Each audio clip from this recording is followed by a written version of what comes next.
Bapak-bapak, mohon maaf kita tadi sudah menyaksikan bersama breaking news.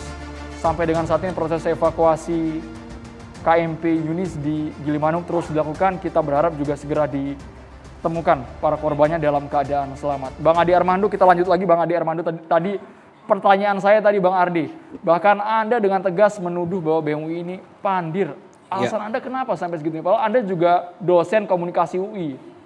Ya, jadi gini, harus secara sangat jelas sejak awal saya katakan saya tidak against gambar itu. Saya tidak against kritik, saya tidak against kecaman terhadap Jokowi. Jokowi mau dibilang presiden of lip service segala macam, itu adalah hak orang untuk berekspresi. Saya menghargai kebebasan akademik itu. Tapi pada saat yang sama, kalau para mahasiswa ini tiba pada sebuah kesimpulan yang mengatakan bahwa presiden ini ingkar janji, maka saya akan bilang, apa buktinya bahwa presiden ingkar janji? Bukannya kemudian dalam postingannya juga beberapa bukti, fakta justru, dan juga datanya itu. ada. Data-data yang dia pakai itu parah sekali. Artinya? Itu yang saya bilang pandir. Karena Anda itu tiba pada kesimpulan tidak dengan menggunakan indikator-indikator yang kalau kita berdebatkan di sini misalnya, itu dengan segera akan patah. Ya, jadi Anda punya hak. Tapi kan ada referensi, ada sumber berita juga dicantum. Boleh dicontohkan misalnya argumen-argumen mana yang salah? Yang paling kuat lah, kan dia punya 4 atau 5 kasus yang dia angkat. Yang paling serem itu paling menakutkan adalah tentang Undang-Undang ITE. Kan pemerintah bikin revisi Undang-Undang ITE. Tapi revisi Undang-Undang ITE itu secara sangat jelas isinya adalah koreksi terhadap pelaksanaan Undang-Undang ITE selama ini. Dengan tujuan agar melalui koreksi ini, melalui revisi ini, nantinya Undang-Undang ITE tidak akan lagi makan korban. Maka korban itu banyak banget, ribuan orang menjadi korban dari Undang-Undang ITE. Nah pemerintah itu berupaya agar dengan melakukan revisi tersebut, korban tidak lagi berjatuhan. Jadi dengan kata lain revisi Undang-Undang ITE yang dibuat oleh pemerintah saat ini, itu adalah revisi yang justru pro pada perlindungan kebebasan berekspresi. Tapi yang dipertanyakan BEM UI pasal 45C itu Bang, dianggap tidak menjelaskan secara rinci berita bohong itu indikatornya apa, artinya apa. Itu yang mereka pertanyakan dan mereka bandingkan antara realita dan fakta. Iya enggak, Anda bicara tentang Undang-Undang ITE, maka Anda harus mengatakan bahwa ada 5 masukan dari pemerintah kan. Nah itu adalah semangatnya, semangat melindungi jangan sampai ada orang kayak Prita masuk penjara. Nuril Baik harus dipenjara. Saya lupa di penjara atau dinyatakan bersalah. Ada Ahmad Dhani masuk penjara, ada Jerings masuk penjara, dan ada banyak orang lain masuk penjara. Ketika pemerintah berusaha mengoreksi itu, kemudian tiba-tiba dikatakan, oh ini represi. Buat saya itu kelewatan, buat saya itu menghina sama sekali namanya. Dengan kita bisa masuk ke pasal-pasal lain kalau Anda memang mau. Tapi poin saya adalah kalau dalam gini, kalau kita bikin paper tuh kan ada ujungnya kesimpulan. Untuk bisa tiba pada kesimpulan, Anda harus punya indikator dengan metode tertentu. Ini indikator besalahan semua. Saya nggak mau bilang bahwa Presiden Jokowi adalah seorang pemimpin yang sempurna, yang apakah ada jarak antara apa yang dia katakan dengan apa yang dia lakukan. Mungkin iya, tapi masalahnya indikator yang digunakan oleh BEM UI itu betul-betul bermasalah. Karena itu saya katakan. Tapi Bang Adi, dalam tweet beruntun Anda menyerang yang berkaitan dengan organisasinya, HMI. Kemudian Anda juga menyerang, Anda masuk UI ini nyogok atau tidak? Nah, sudah ke arah sana yang mengarah ke individu Leon sendiri. Itu yang saya heran ya. Mereka itu menghina Jokowi, Presiden Jokowi, ya, secara sama sekali tidak ilmiah. Nah, dengan sarkastis. Ketika saya juga melakukan hal yang sarkastis yang sama, argumen saya soal penyogokan kan gini. Orang yang bisa masuk UI harusnya pintar.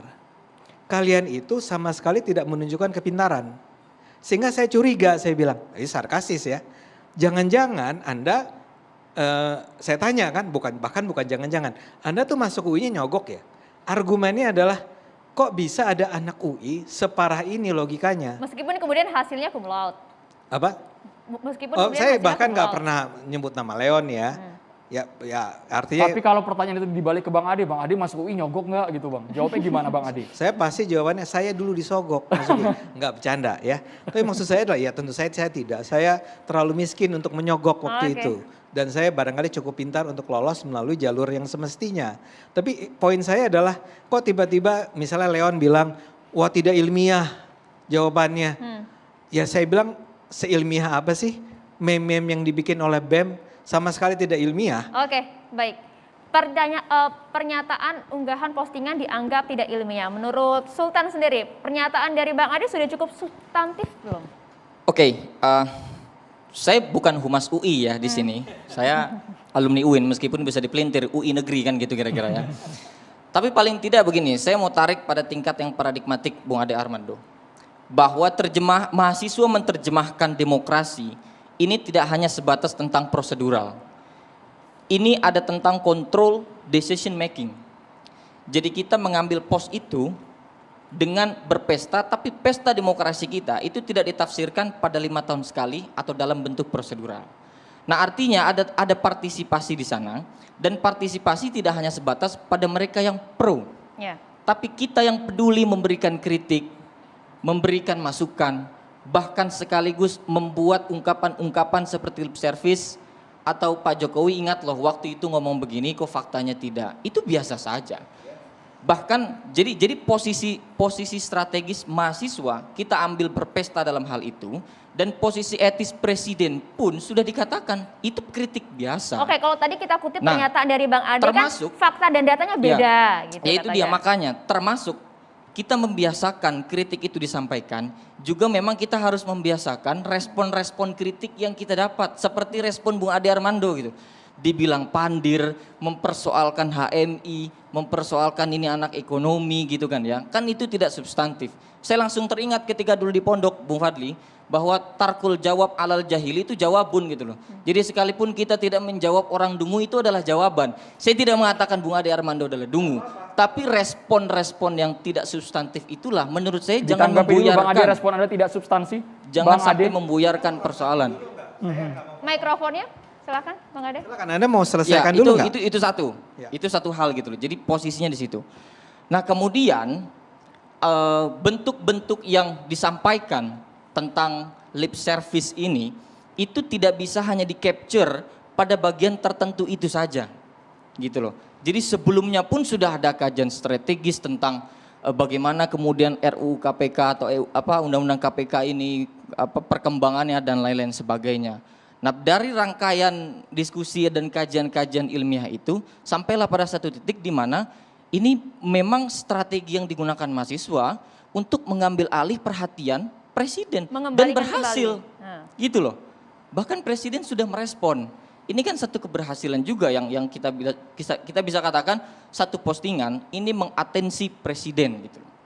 Nah, jadi di situ posisi saya. Sampai situ Bang Ade ditanggapi. Ya, itu namanya clickbait.